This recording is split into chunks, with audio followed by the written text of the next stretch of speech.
From Marvelous and Exceed Games, Silent Hope is a dungeon-crawling action RPG set in the world of Rune Factory and Story of Seasons. With the cozy groves of Mineral Town behind me, I excitedly trade my pitchfork for... another pitchfork? In a land robbed of its voice, you play as one of 7 silent heroes. Guided by a princess encased in a crystalline tear, your goal is to venture into an ever-changing abyss of monsters and darkness, find the king who dwells within, and free the realm from its curse of silence.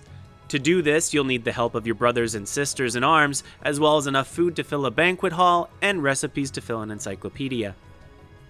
From the outset, you have a variety of classes to choose from: Wanderer, Archer, Warrior, Caster, Rogue, Farmer, and Fighter. Each has a basic attack with the A button, a dash-type movement ability mapped to the R button, 2 healing potions mapped to L, which are refilled with each new run of a dungeon, and 3 abilities that can be mapped to B, Y, and X. There's no need to feel stuck with your initial choice, as you can switch freely between classes to find what's right for you. I myself started with the Farmer, armed with a pitchfork and poisonous butterflies, to experience what that playstyle was like before switching between Warrior, Fighter, and Rogue for something a little more familiar. Dungeons play out from an isometric view, with their layout newly generated each time you enter. Some floors have barriers that require clearing before proceeding to the next level below. Others feature a small enclosed arena with waves of foes that need to be dispatched, called a monster rush.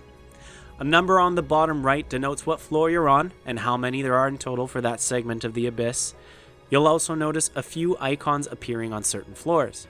These indicate types of monster encounters or where you'll find a crystal to return to camp or switch your character. But the most important of all is the icon that looks like a campfire. Campfires represent checkpoints that allow you to start deeper in the dungeon should you want to return to camp or fall at the hand of a ravenous sheep or a sonic boom slinging ninja weasel. If you do perish in battle, you'll drop some of the loot you collected and be ejected from the dungeon, returning you to camp. At camp, you can improve your gear, have materials prepared, and cook food. Loot drops for weapons and accessories work much like recipes. You still need to gather the required ingredients to craft the drops you find. For that, you have the atelier to produce materials, the workshop to treat wood, and the blacksmith to forge the equipment when all the materials are gathered. In addition to improving your gear over time, you'll also need to create meals to provide temporary bonuses that can make a huge difference in your playstyle. Cooking certain dishes will give you increased health, defense, strength, or critical chance, to name a few, alongside status and elemental resistances that become more useful as you plunge deeper into the abyss and difficulty increases. To prepare these dishes, you have a small farm to harvest products from your cows and chickens, and a field to plant wheat and other fruits and vegetables. These all get brought to the kitchen, and much like the blacksmith, if a recipe is fulfilled, you can craft as much of a food product as your inventory allows. The crafting side of Silent Hope has some interesting concepts, but is also fairly basic. On the positive side, although it's not explicit exactly how, production time for materials is tied to time spent in dungeons, through both slaying monsters or harvesting seeds from plants in the deep. What it means is that crafting material production takes a backseat to the action combat and is far more passive than one might expect. The downside is that those familiar with the series ties may be disappointed with the crafting systems being offered, as there's essentially no gameplay involved and all crafting is reduced to a few menus. Thankfully, the ever-addictive loop of finding better and better equipment is just as enticing here. For starters, you can find special mementos, which are gear recipes, that need appraising from the princess. Gear ranges from class-specific weapons to earrings and necklaces, as well as runestones. Runestones work much like gems in Diablo, where they can be placed into weapons and accessories with the requisite empty slot to socket them into. Every piece of gear has a rarity from common and rare to super rare and legendary, as well as an associated rank. Early items will be rank 1 and are quickly eclipsed in power by items that are rank 2, regardless of the rarity. No matter what class you play as, you'll find recipes for weapons from any other class, so you might pick up a superlative bow while playing as a caster and choose to switch over to the archer to take advantage of your new toy. Specific character progression outside of gears through standard level ups. With every level you have a green gem to spend on powering abilities up to a maximum level of 5. When your class reaches level 15, you'll unlock an advanced class for your character. These give access to an entirely new set of abilities, and you have the option to mix and match with their previous classes for a large amount of customizability. And don't worry about committing heavily, as you have the option to respec your skills at any time at base camp for a small cost of runes, which are this game's currency. My most leveled character being the Ranger, the advanced class for the farmer, they became something of a caster/melee hybrid. I was able to summon birds who followed me like feathered magic missiles. Lots of fun, and has me curious as to other advanced classes I didn't get to experience. Silent Hope does a good job at striking a balance in its difficulty, and a lot of it is based on the player.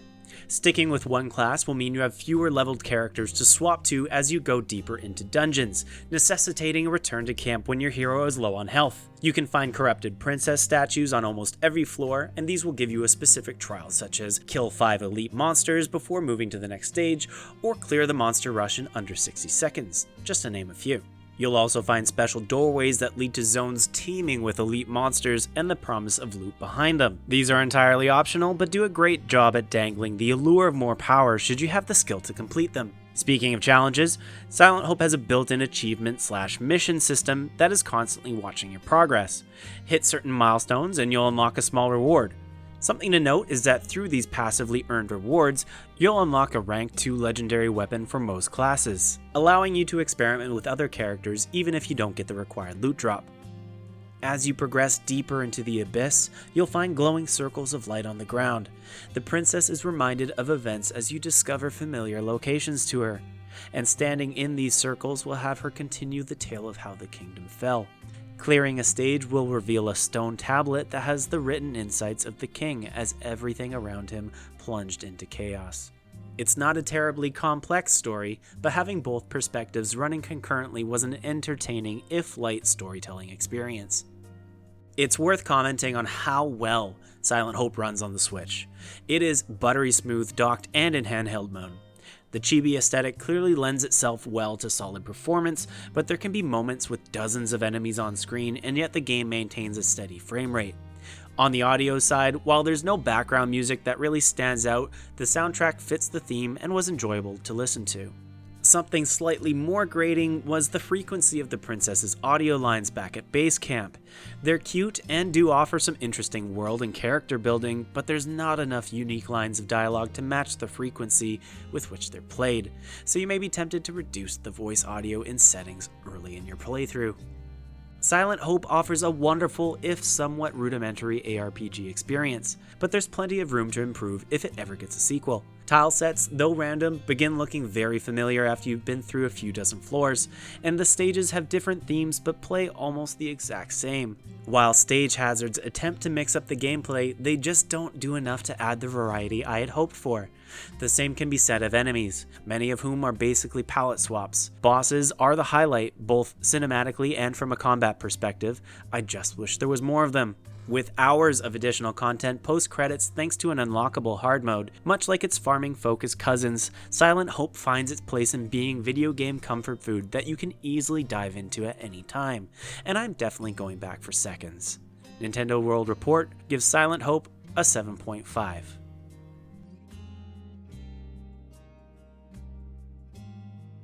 This video was made possible by our generous supporters on Patreon. Check out patreon.com/NWR for all the details.